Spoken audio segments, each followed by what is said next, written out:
Hi Danesh. Hi, sir. So உங்களோட YouTube channel DDG warriors நீங்கள் வந்து ஒரு கேமர் ப்ளஸ் ஸ்கூல் இப்போ 11 தான் பண்ணிகிட்டு இருக்கீங்க. ஸோ உங்களுக்கு எப்படி இது வந்து இந்த ஒரு யூடியூப் சேனல் ஸ்டார்ட் பண்ணணும்னு ஒரு ஐடியா எப்படி வந்துச்சு? பேசிக்கலி நீங்கள் பார்த்தீங்கன்னா இனிஷியலாக இதுதான் பண்ணணும்னு ஒரு ஐடியாலாம் எனக்கு எதுவுமே கிடையாது. நாங்கள் சும்மா ஃப்ரெண்ட்ஸாக வந்துட்டு குரூப்புக்கு வந்து ஜாலியாக கேம் விளையாட்டு இருப்போம். அப்போது அதில் இருக்க ஒரு அண்ணா வந்துட்டு ஒரு யூடியூப் சேனல் ஸ்டார்ட் பண்ணி அவருக்கு ஒரு மாதிரி நல்லா போய் ஆரம்பிச்சுட்டு நாங்கள் வந்துட்டு அவருக்கு ஹெல்ப் பண்ணி லைக் வந்துட்டு ஒரு வீடியோ வந்துட்டு நாங்கள் ஷூட் பண்ணி கொடுக்குறது ரெக்கார்ட் பண்ணி கொடுக்குறதும் பண்ணிட்டு இருந்தோம். அதே ஒரு மாதிரி போயிட்டு இருக்கும்போது நாங்கள் வந்துட்டு எங்களுக்கு ஒரு தோணுச்சு நாமளும் சேர்ந்து ஒரு சேனல் வந்து ஸ்டார்ட் பண்ணலாம்னு தோணுச்சு. நாங்களும் ஸ்டார்ட் பண்ணி இனிஷியலாக வந்துட்டு எதுவும் பெருசாக வியூவர்ஸ் இல்லை, ஒரு சப்ஸ்கிரைபர்ஸ் இல்லை, எதுவும் இல்லை. அவரோட வந்துட்டு சின்ன சின்ன கொலாப்ஸ் மாதிரி பண்ணி அப்படியே அவர் வியூவர்ஸ் வந்துட்டு பாதிக்க வர ஆரம்பித்தாங்க.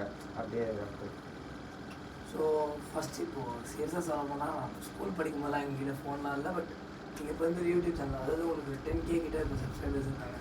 ஸோ ஃபஸ்ட்டு என்னென்ன சேலஞ்சஸ் நீங்கள் ஃபேஸ் பண்ணீங்க? இனிஷியலாக வந்துட்டு ஒரு 4-5 இயர்ஸ் முன்னாடி இது ஸ்டார்ட் பண்ணுது இனிஷியலாக. அப்போ வந்துட்டு பெருசாக கேமிங் ஃபெசிலிட்டிஸ் எதுவும் இல்லை. எங்கள் அம்மா ஃபோனில் தான் வந்துட்டு பண்ணிட்டு விளையாடிட்டு இருந்தது. அப்போ வந்துட்டு சொல்லும் போது வந்துட்டு அவங்க சைடு வந்துட்டு பெரிய ஒரு நம்பிக்கையும் இல்லை. இப்போ தான் வந்துட்டு கொஞ்சம் பேச வந்துட்டு பண்ணுறதை பார்க்க அவங்களே வந்துட்டு தோணி அவங்க பேரண்ட்ஸ் சப்போர்ட்டில் தான் இப்போ இது வாங்கியிருக்கு. ஸோ இப்போ உங்களுக்கு இப்போ பிசி செட்டப் பண்ணி கொடுத்துருக்காங்க, ப்ளஸ் நீங்கள் இப்போ 12th படிச்சுட்ருக்கீங்க. ஸோ உங்களுக்கு ஸ்கூல் ப்ரெஷரும் இருக்கும், இதுவும் இருக்கும்.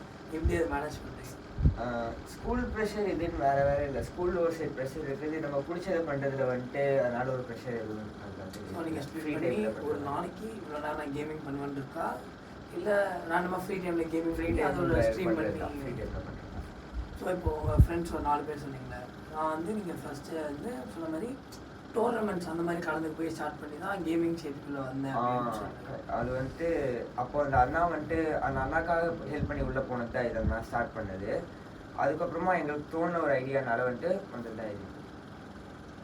ஓகே. ஸோ இப்போது கேமிங் பிசி எல்லாமே செட் பண்ணியாச்சு. பட் இப்போ இதுக்கப்புறம் இப்போ ஃப்யூச்சர், அதாவது இதுக்கப்புறம் ஒரு அப்கமிங் டேஸில் என்னாலும் மாறலாம். ஸோ இந்த ஒரு சைடு ஹசில் அப்படின்றது மெயினாகிறதுக்கு வாய்ப்பு இருக்கா, இல்லை இது அப்படியே நம்ம ஒரு பேஷன் சும்மா ஜாலி கேம் ஆடிட்டு வீடியோ எடுத்து போடுறது? இப்போதைக்கு அப்படிதான் இருக்குது. ஒரு சைட்ஸ் எல்லாம் இதை வச்சுட்டு இப்போ சப்போஸ் மானிட்டைசேஷன் பண்ணி அது ஒரு பேரண்ட்ஸ் காசில் பண்ணி வர்றது தான் அது. அதில் வரது வந்துட்டு டேரெக்டாக அவங்க அக்கௌண்ட்டுக்கே போயிடுது. அதை நான் எதுவும் கவனிக்கிறதும் இல்லை. சும்மா நம்ம என்டர்டெயின்மெண்ட் பண்ணுறது நம்ம பண்ணிருக்கோம். அதனால ஒரு காசு வர்றது வந்து ஃபேமிலிக்கு ஒரு சப்போர்ட் பண்ணுறது. ஸோ ஜஸ்ட் சும்மா ஃப்ரீ டைமில் கேமிங் பண்ணுறது உங்களுக்கு ஜாலியாக ஃபன்னாக இருக்குது.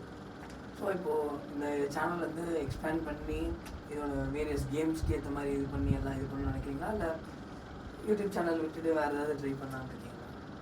அதை பற்றி இன்னும் இது பெருசாக யோசிக்கலாம்னா இதில் ஒரு இன்ட்ரெஸ்ட் இருக்குது இப்போதைக்கு.